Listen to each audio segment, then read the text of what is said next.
In today's food landscape, overeating is no longer a matter of simple indulgence or personal failure. It is a carefully orchestrated outcome, shaped by a sophisticated ecosystem of marketing, branding, and psychological manipulation.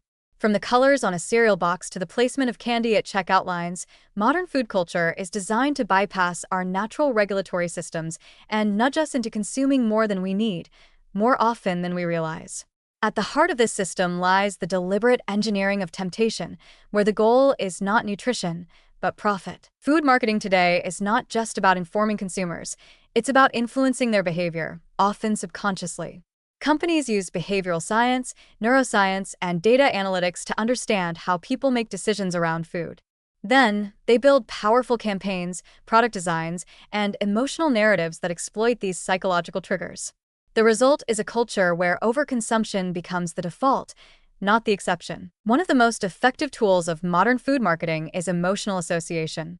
Advertisements rarely focus on the actual ingredients or health profile of a product. Instead, they sell a feeling: joy, nostalgia, reward, family bonding. A fast food burger becomes a symbol of freedom or comfort. A sugary cereal is pitched as a way to give your child happiness and energy. These associations are created through carefully curated imagery, music, and storytelling, all calibrated to make eating a branded product feel emotionally satisfying, even if it leaves the body nutritionally starved. Branding also taps into identity and tribalism. Children grow up forming deep attachments to specific products, many of them sugary or heavily processed, not just because of the taste, but because of the characters, colors, and fun experiences attached to them.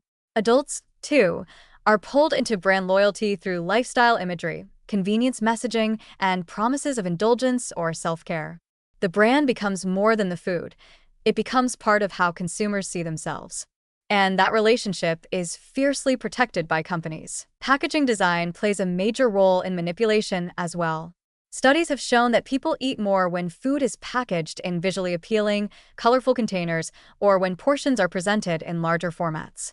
Bright reds and yellows trigger hunger and urgency. Minimalist health halo packaging creates a false sense of control and moderation. Even fonts, background music in stores, and scent diffusion are deployed strategically to increase the likelihood of impulse buys and excessive consumption. Another psychological lever is scarcity and novelty.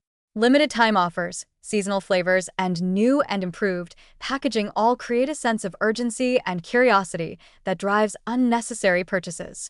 Fast food and snack brands frequently rotate menu items or introduce new versions of existing products, not necessarily to meet demand, but to keep consumers engaged and craving what's next. This strategy feeds the pleasure centers of the brain that are wired for novelty and reward. And perhaps most powerful of all is the omnipresence of food cues. Unlike in past generations, we now live in an environment where food is advertised constantly on billboards, social media, television, podcasts, and even ride-sharing apps.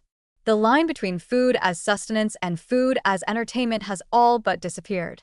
Food is now a lifestyle category, and eating has become a recreational activity, promoted by influencers, YouTube personalities, and pop culture at large. What's striking is that this marketing ecosystem disproportionately promotes foods that are high in sugar, salt, and fat, ingredients that hijack the brain's reward system. These hyperpalatable foods are not just pleasurable, they are designed to be addictive.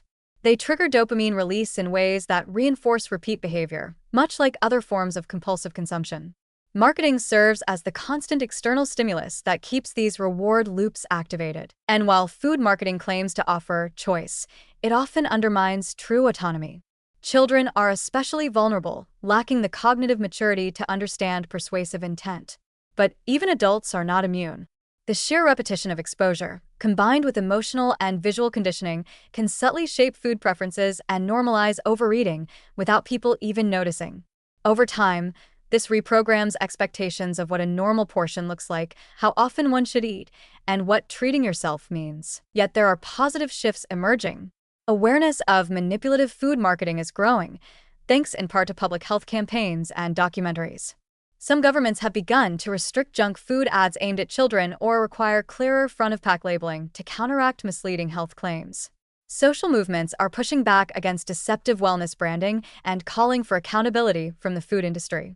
Even some companies, under pressure from changing consumer values, are reformulating products or limiting marketing excesses, though not nearly at the pace or scale required. The most powerful countermeasure, however, lies in education, helping people understand how their food choices are shaped not by hunger or need, but by carefully engineered signals around them.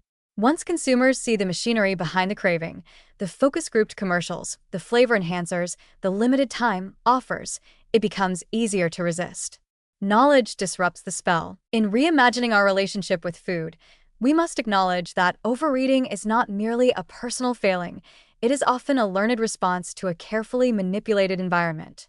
To eat more mindfully, we must first see how we are being led. From that place of clarity, healthier choices become not only possible, but empowering. Marketing may never go away, but our awareness of its influence can change everything.